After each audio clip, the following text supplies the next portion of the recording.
super hot day, nothing better than having a nice beverage of choice and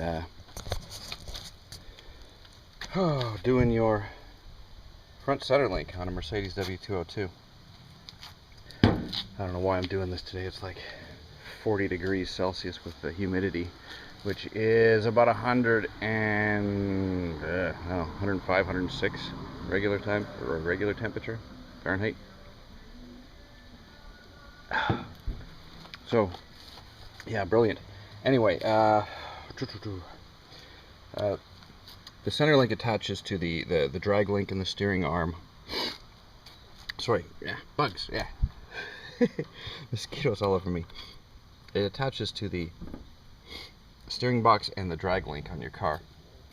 And then there's the tie rods that came with it. It was like this was like 160 bucks delivered to my house. So not a bad deal whatsoever. Rock Auto.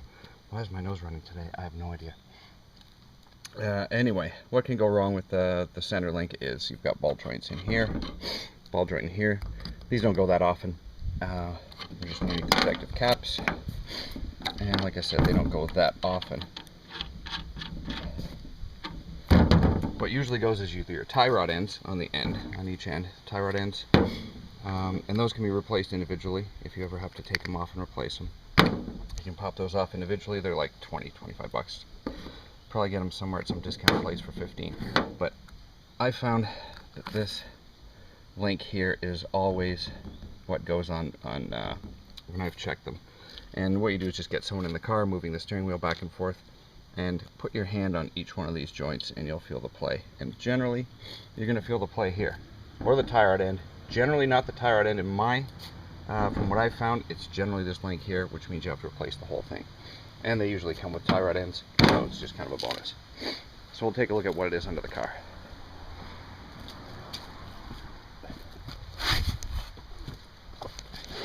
Hopefully it's bright enough under here. Okay. So here's the tie rod end at the outer end at the wheel. This is the passenger side we're looking at. You follow the link, and it goes through. Here's the drag link, or idler, right there. It's got the steering damper attached, and on the other side there, at the top, it's attached to the steering box, and out again to the tie rod end on the other side. So I'm going to be taking this whole thing off, and you do have to do an alignment when this is done. There's no way you can get around it. So you want to pull the tie rods off. These two links here, there, and there, and you can put and then pull the steering shock, steering damper off. Got a little bit of a fluid leak here. It's probably oil. Anyway, we'll get to this and take this whole sucker off. And what fun it's going to be. Okay, now you're going to want to do the outer tie rods first. So you'll be able to move the steering box back and forth and easily. Well, I'm on ramps and I don't want my wheels to be turning. So I'm taking the tie rod ends off first, and then I'll be able to move the center part back and forth to access the top nuts on the idler and the steering box ball joints. Now it looks like very little space between the rim and the bottom of the ball joint nut, which is a 19 mil, and it is very, very little in there. But it's just enough to loosen it. Now you won't be able to put it back on with this. If you have 16 or 17 inch rim, some type of aftermarket rim, you're gonna be fine. You'll have plenty of room in there. If you got a stop 15, you're not gonna have a lot of room. So you'll have to take this.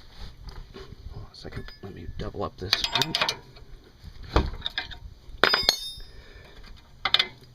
You're gonna take the 19 millimeter nut off the bottom of the tie rod. And once you get it loose a couple of threads, you have to use the open end. And you want to loosen it all the way along the threads. You don't want to leave anything hanging, because we're going to be loosening this up in order to get the nut off and get the joint out.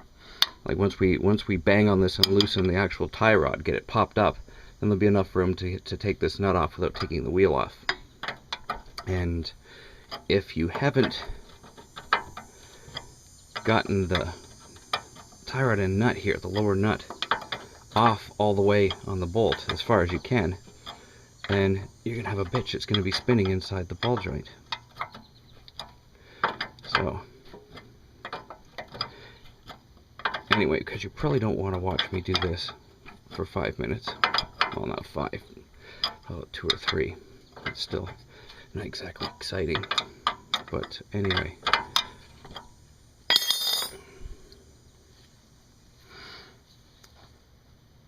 The ball joint arm here on the spindle, we're going to whack that as hard as we can between here, about 15-20 times. Try not to hit your rim.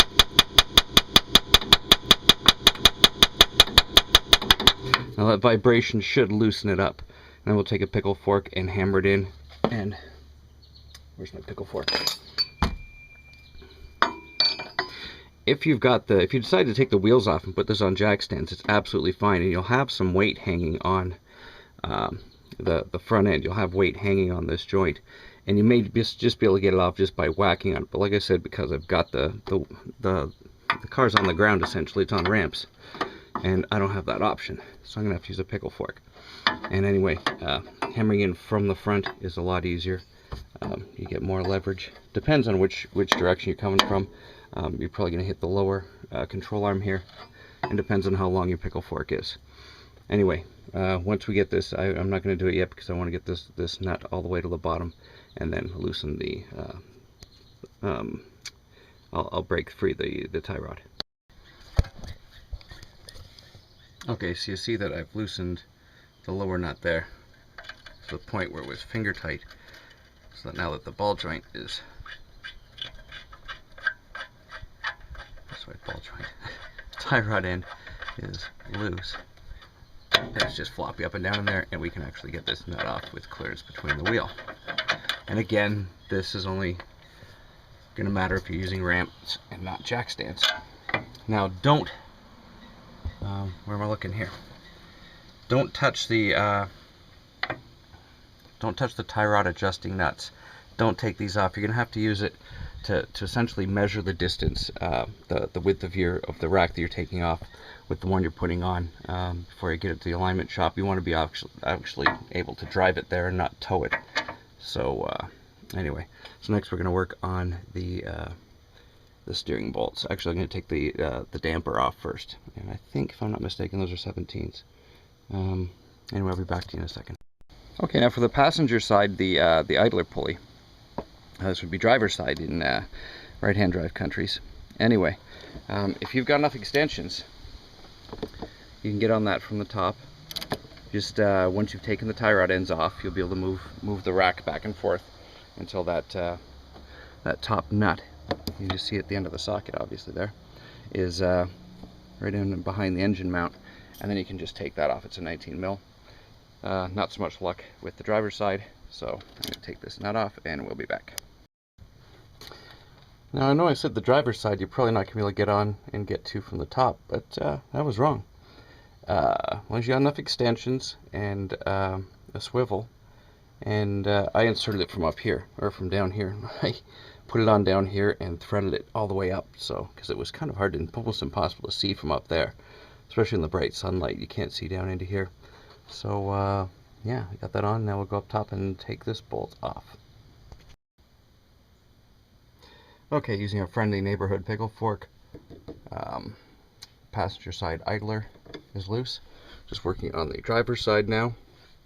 I recommend not hammering, tapping on this lightly. Like, put some vibration into it. And also, if you're going to do this, soak this crap all in WD-40 or the releasing agent of your choice the night before.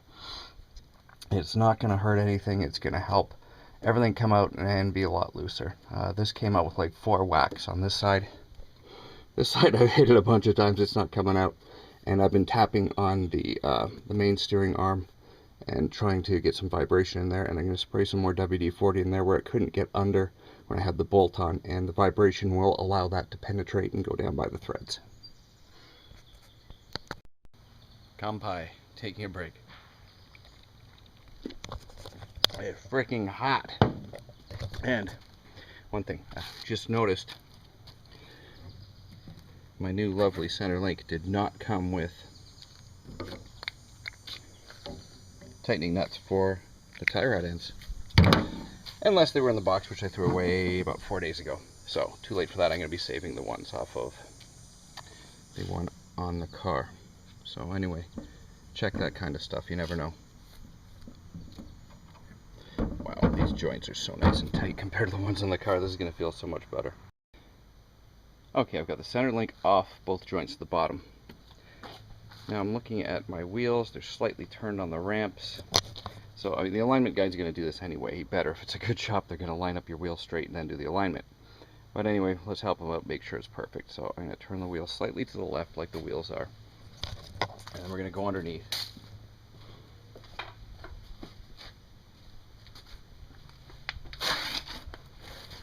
And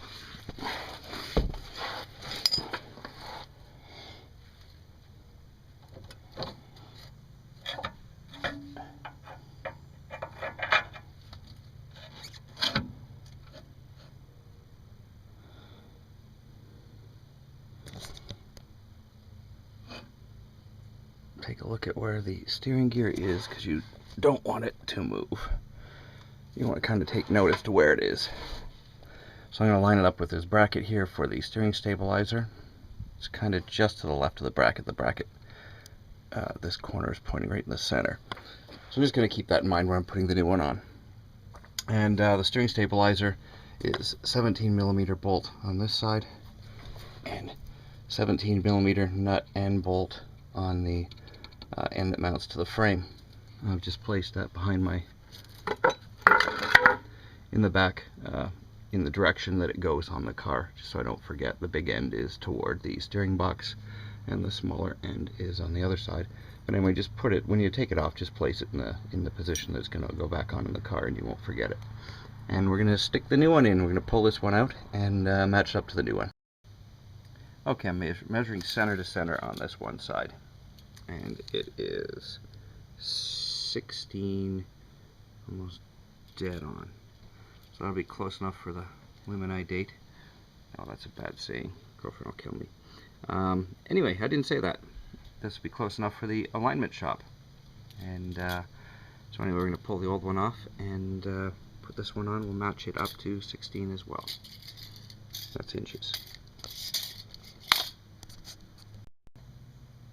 Okay, don't forget to take the boot off before you put the little plastic protector cap that comes on them.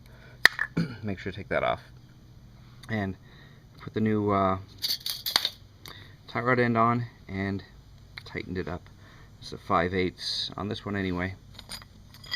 And the adjuster nut, the lock nut is a 19. And set up camera, getting it all dirty. Simply snug it up. The shop that does your alignment is going to tighten it up properly. And this will spin within the joint. Holy crap. That's tight. Okay. Yeah, that joint is really tight. The old one just kind of, there's the old one. Spinny spin.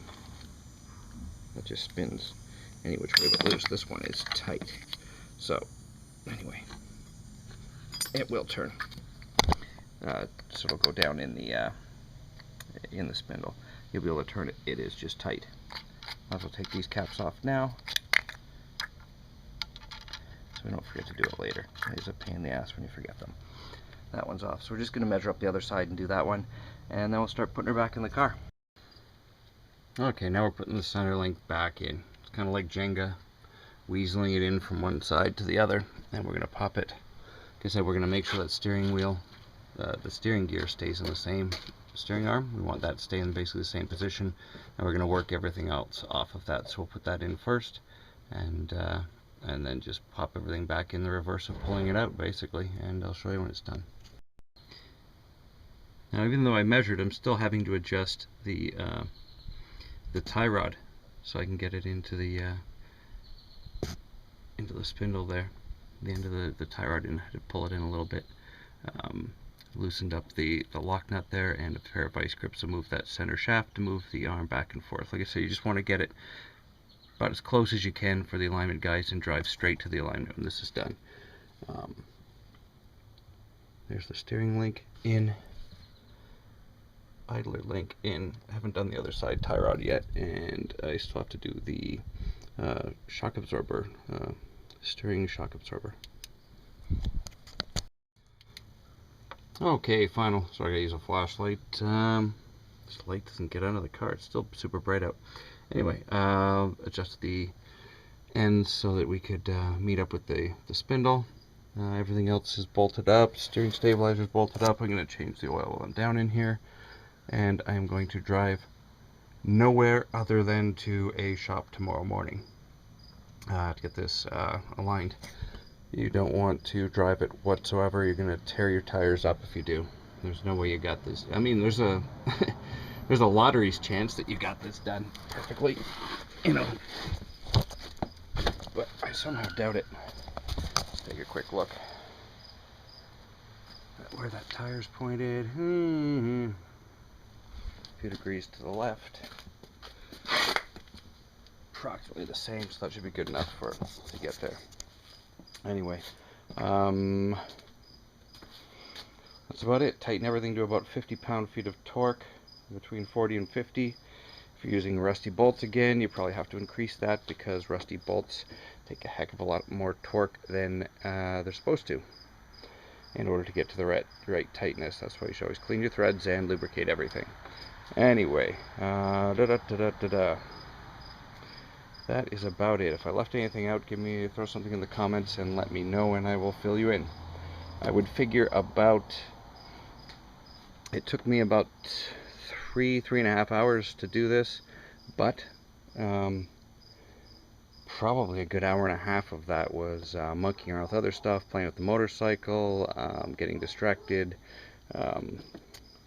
Connor came over, playing with his Honda, other things. So I figure about 2 hours. If you've never done anything like this before, give yourself about 3-4 hours. Don't start doing this at 1 in the afternoon on a Sunday and you have to be at someone's wedding at 4. Not a good idea. Give yourself lots of time and just take it easy. Do it slow and easy. It's the quickest way to do it, or quickest. It is the quickest. If you do it fast, you're going to screw up and have to do things over again. It'll take longer. Done it before. Don't like doing it. Anyway, that's about it. I'll quit ranting now.